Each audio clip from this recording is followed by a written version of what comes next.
E aí, gente, tudo bem? Que bom. Para a gente continuar refletindo, eu queria trazer uma palavra para a gente pensar. Não sei se já está aqui. Que bonitinho, colocaram o meu nome certinho. Então, gente, hoje a gente vai falar sobre Vinde e voltemos a nossa igreja ao Senhor. É um tema bem forte e relevante em qualquer tempo, mas acho que atualmente bem latente. Então, eu gostaria que vocês abrissem Oséias 6, do 7 ao 9, por favor.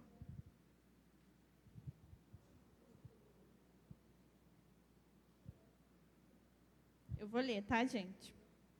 Diz assim, Oséias 6, do 7 ao 9. Mas eles, como Adão, quebraram a aliança, e ali me traíram. Gileade é uma cidade de ímpios, maculada de sangue, como assaltantes de emboscada, à espera de alguém, assim fazem os bandos de sacerdotes. Eles assassinam na estrada de Siquém, sim, executam planos perversos. Eu gostaria de ler outro texto também. Está lá em Mateus. Eu vou ler vários textos, tá, gente? Que eu tenho esse costume, quem já me conhece sabe. O próximo texto é lá de Mateus 23, do 2 ao 7, que diz assim: Os mestres da lei e os fariseus sentam na cadeira de Moisés. Obedeçam e façam tudo o que eles dizem, mas não façam o que eles fazem, pois não praticam o que pregam. Eles atam fardos pesados e os colocam sobre os ombros dos homens, mas eles mesmos não estão dispostos a levantar um só dedo para movê-los. Tudo o que fazem é para ser visto pelos homens. Fazem seus filactérios bem largos. O que é filactério, gente? Filactérios são duas caixas que os homens judeus eles usam para orar. Essa oração é um mandamento, é uma oração matinal, tá? Então, são duas caixas que os judeus, eles, de forma de tradição, eles oram pela manhã. Então, filactérios são apenas caixas, ou seja, é parte do rito deles. Deixa eu voltar aqui.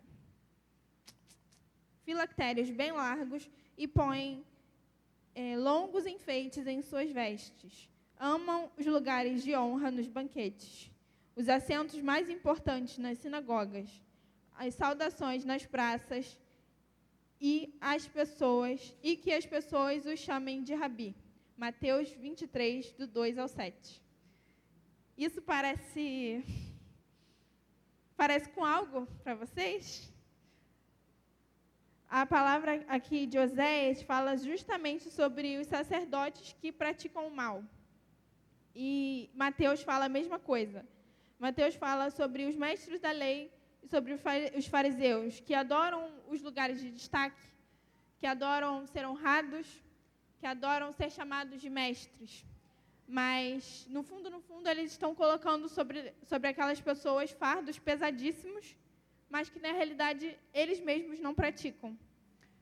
E eu gostaria de trazer essa reflexão justamente um contraponto, que, na verdade, não seria nem um contraponto, mas é uma junção do que a igreja representava antigamente, no tempo de Jesus, que é esse tempo dos fariseus e dos sacerdotes, para os tempos de hoje. Se a gente for observar, está do mesmo jeito e até pior. Então, vamos falar sobre voltarmos a nossa igreja ao Senhor. Só que, como a gente bem sabe, a palavra diz que, lá em Atos 17, 24, diz que Deus não habita em templos feitos por mãos humanas. Então, quando a gente entende esse voltar à igreja ao Senhor, seria nós. Por quê? A igreja ela é repleta de membros. Cada membro tem a sua função.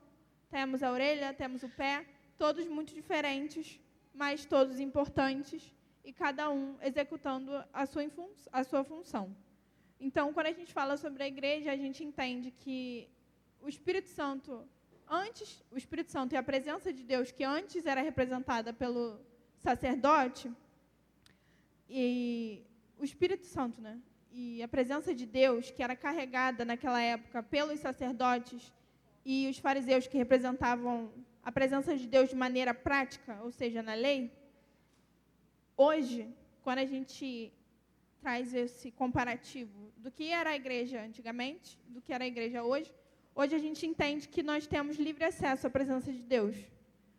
Antes, as pessoas que carregavam tanto a lei quanto a presença de Deus nas tendas, a presença de Deus antes se limitava à tenda e aos sacerdotes, aqueles que estavam ali diante da presença de Deus. Hoje a gente entende que a presença de Deus ela é carregada por cada um de nós. O Espírito Santo ele está dentro de nós, ou seja, a presença de Deus ela é transladada quando nós nos transladamos. Ou seja, antes, quando aquilo que era a igreja na forma de homens que praticavam mal, hoje é do mesmo jeito, mas a forma é diferente, porque a igreja sou eu, você. O Espírito Santo, ele age em nós. Então, ele não habita, ele pode estar aqui porque nós estamos aqui, mas ele não habita dentro dessas quatro paredes, ele habita dentro da gente. Então, quando a gente fala sobre as atitudes más dos sacerdotes daquela época, vamos trazer um contraponto, vamos pensar.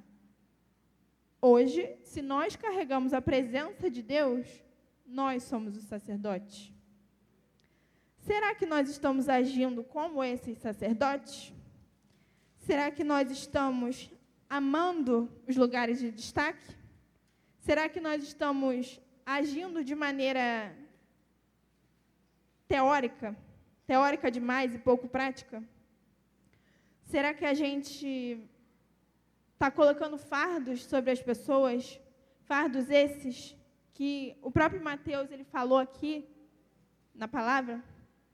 Mateus 15, ele disse que esses fariseus, eles colocavam esse peso sobre as pessoas, mas eles mesmos não faziam o que eles falavam.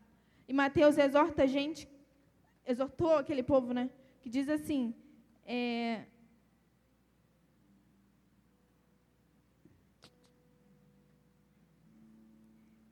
façam tudo o que eles dizem, mas não façam o que eles fazem. Parece até aquele ditado que a gente fala, né? Faço o que eu digo, mas não faço o que eu faço. E é isso, gente. Será que a gente tem agido assim? Vamos refletir. E eu queria trazer mais alguns outros textos com vocês para a gente falar sobre aquela época também. Continuar falando mais um pouquinho. Vamos lá para Mateus 15. Diz assim... Então, Mateus 15 não, Mateus 23. Depois vamos para Mateus 15. Os mestres... Não, tá certo. É Marcos, na verdade. Marcos 11 diz assim: chegando a Jerusalém, Jesus entrou no templo e começou a expulsar os que estavam vendendo e comprando. Derrubou as mesas dos cambistas e as cadeiras dos que vendiam pombas e não permitia que ninguém carregasse mercadorias pelo templo. Ele os ensinava dizendo: não está escrito, a minha casa será chamada casa de oração para todos os povos? Mas vocês fizeram dela um covil de ladrões. Os chefes dos sacerdotes e os mestres da lei ouviram essas palavras e começaram a procurar uma forma de matá-lo, pois o temiam, visto que toda a multidão estava maravilhada com o seu ensino. Ou seja, mais uma vez destacando aqui, que os sacerdotes eles estavam preocupados com ganho, com lucro, mas eles não viam, muitas das vezes, Jesus como representante da presença de Deus. Eles estavam mais preocupados com o que eles poderiam ganhar dentro da casa de Deus, do que eles representavam, como a gente falou aqui no outro texto, do que em fazer a diferença ao levar a presença de Deus. E até mesmo chegaram a pensar em matar Jesus, só que eles ficaram com medo, porque eles viram que as pessoas estavam maravilhadas com a palavra de Deus. Então, quando a gente pensa sobre esse texto, a gente vê que, assim como antigamente, aqueles que tinham os lugares de destaque dentro da casa de Deus, eles estavam muito mais preocupados com o lucro. E hoje a gente vê exatamente a mesma coisa. Podemos citar alguns exemplos de algumas igrejas que só querem encher os bancos, só querem ter o dízimo das pessoas, fazem várias maneiras para que as pessoas levem o seu dinheiro, mas no fundo, eles não estão preocupados se aquelas pessoas estão de fato sendo transformadas pelo Espírito Santo. Elas só querem que o bolso das pessoas sejam transformados de um bolso cheio para um bolso vazio, e aquele bolso cheio vai ser o bolso deles, enquanto o bolso da pessoa está vazio. E a gente está assim também, gente. Vamos para o próximo texto, que diz assim: Então alguns fariseus e mestres da lei que haviam chegado a Jerusalém foram a Jesus e perguntaram: por que os seus discípulos transgridem a tradição dos anciãos? Pois eles não lavam as mãos antes de comer. Hipócritas, bem profetizou Isaías acerca de vocês, dizendo: este povo não me honra com os lábios. Esse povo me honra com os lábios, mas o seu coração está longe de mim. Em vão me adoram, os seus ensinamentos não passam de mandamentos ensinados pelos homens. Quando a gente fala hoje também sobre isso, sobre ritos e tradições que são criadas, enfim, sem ser antiética, vamos pensar em cada igreja que cria ritos, que cria tradições, mas, como eu falei, mais uma vez, elas estão só preocupadas em encher os bancos e só preocupadas com o dinheiro, mais o próprio dinheiro, enquanto as pessoas estão passando necessidade, estão passando dificuldade e estão dentro da igreja, mas estão distantes da presença de Deus. Então, a gente precisa refletir sobre isso também. Então, agora vamos pensar também, na prática, o que a palavra nos alertava em como seria hoje. Quando a gente olha para trás, nesses textos, a gente vê que está muito parecido com o que hoje é. Mas a palavra, como ela é imutável, ela nos mostra como o futuro irá acontecer, ela precede as coisas. Então, vamos falar um pouquinho para a gente ver como que a palavra ela nos mostrava que seria depois, que a gente pode até aplicar hoje em dia, porque às vezes a gente pensa que, quando a gente fala de Apocalipse, fala de livros proféticos, a gente entende que, a gente pensa, na verdade, que é um futuro muito distante. Mas quando a gente olha para essa parte, a gente vê que esse futuro, ele não é nem mais futuro, ele é presente. Então, vamos pensar um pouquinho sobre isso também. Eu vou ler com vocês outro texto que diz assim, 2 Timóteo 3, do 1 ao 5.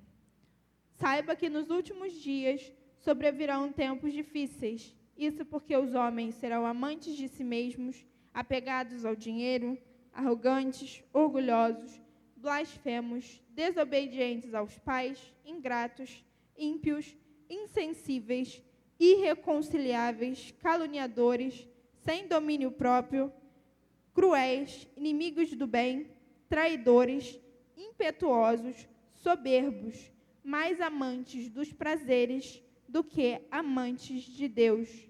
Embora tenham aparência de piedade, negam o seu poder. Afastem-se deles também. A gente olha, a Bíblia falava exatamente dos últimos dias. Esses últimos dias, quando a gente olha assim, parece que é lá. Só que a gente vê que a gente já está neles, né? Nós somos... E, gente, quando eu falo sobre essas pessoas que estão só apegadas ao dinheiro, apegadas à aparência, eu não falo sobre elas como se fossem pessoas distantes, não. A gente é assim também, tá? A gente é falso, a gente é blasfemo, a gente é mais amante de nós mesmos do que amantes da palavra. A gente é mais amante das aparências. E quando a palavra em Timóteo fala para a gente se afastar deles, às vezes ele fala sobre afastar de nós mesmos, ou seja, a gente se afastar das nossas práticas.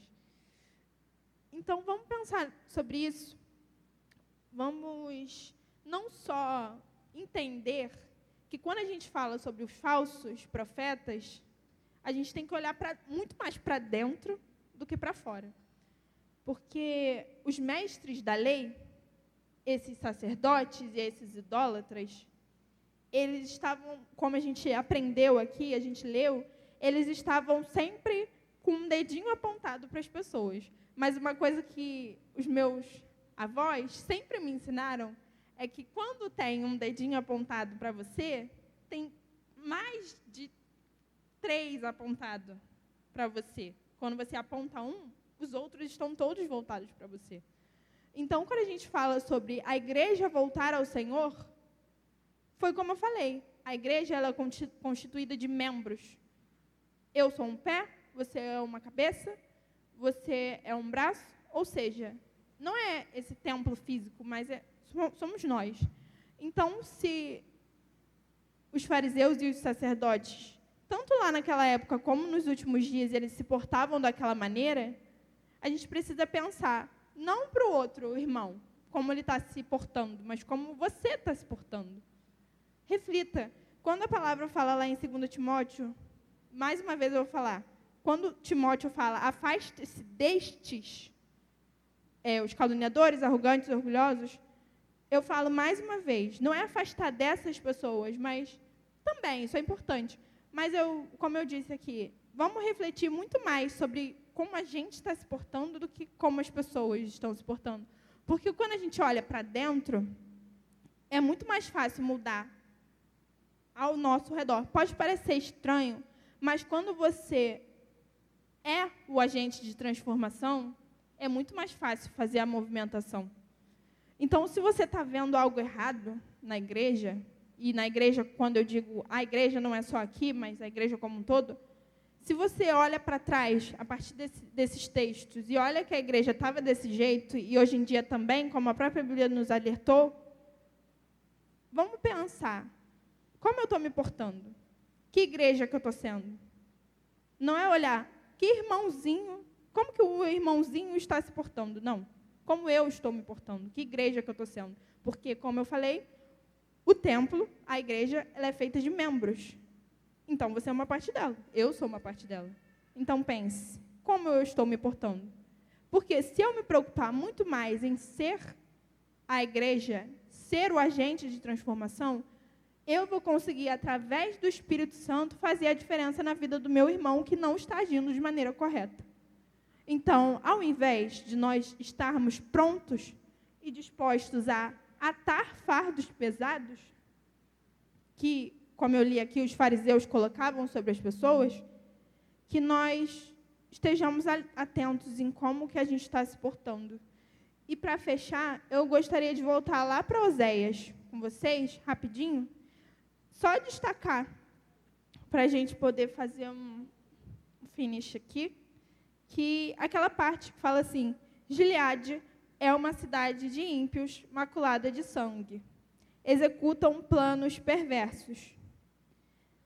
Foi legal, gente, vocês cantarem aquela música de Gileade, não foi nada combinado, porque eu ia citar sobre essa parte, justamente sobre o bálsamo de Gileade. O bálsamo de Gileade é uma substância medicinal e aromática que é muito conhecida daquela região. Esse bálsamo, ele era uma erva, né? um aroma, na verdade, é como se fosse um incenso, e ele tem poder de cura. Só que aqui, quando a gente olha para, geograficamente falando de Gileade, ela é uma região montanhosa, que fica a leste do Rio Jordão. E Gileade significa monte de testemunho. Ou seja, vamos pensar. Gileade, aqui em Oséias, estava sendo conhecida como uma cidade de ímpios e manchada de sangue, que executa planos perversos. Mas, na essência, Gileade é aquela que traz cura, porque o bálsamo de Gileade, ele tem efeitos medicinais, ele traz cura. E quando a gente pensa na questão de bálsamo, o bálsamo é um incenso, é um aroma. Quando a gente olha para a Bíblia, o incenso e o aroma, ele significa algo que sobe às narinas do Senhor. Vários textos da palavra falam sobre isso, sobre adoração. Aquilo que sobe às narinas do Senhor como agradável. Então, vamos pensar aqui.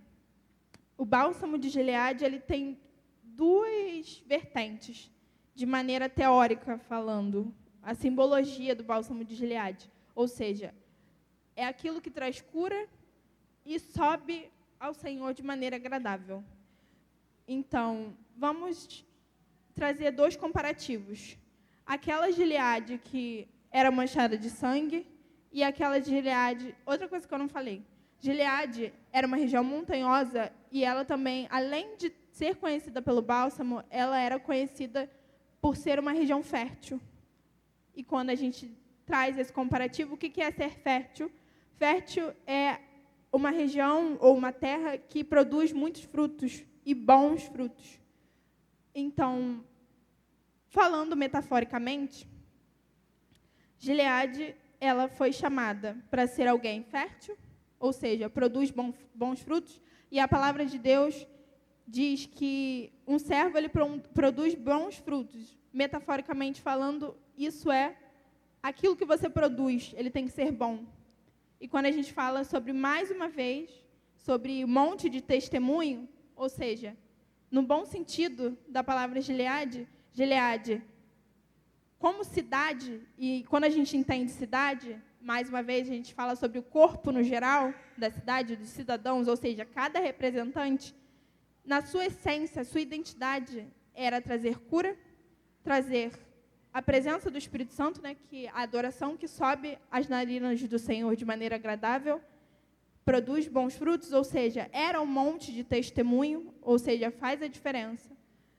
Então, quando a gente faz esse comparativo e fala sobre voltar à igreja ao Senhor, é exatamente sobre isso. Que igreja que eu estou sendo? Eu estou sendo aquela igreja que traz bons frutos, que traz cura, que traz a presença do Senhor, que é um monte de testemunho, ou seja, o que é testemunha? Testemunha é aquela pessoa que testifica na prática. Eu tenho sido aquela pessoa que testifica na prática a presença de Deus. Eu trago cura. O que é trazer cura? Porque a gente, fisicamente falando, a gente não pode trazer cura, mas através do Espírito Santo a gente pode trazer cura para a vida das pessoas. Então, será que eu tenho trazido cura para a vida das pessoas? Será que o Espírito Santo está se agradando das minhas atitudes? Será que o bálsamo de Gileade está subindo as narinas do Senhor através da minha vida e das minhas atitudes de maneira agradável? Ou será que eu estou sendo a Gileade manchada de sangue que executa planos perversos? Então, vamos pensar em ser a Gileade que carrega o Espírito Santo de maneira agradável, aquela que traz cura, que traz a presença dele com excelência. É isso, gente.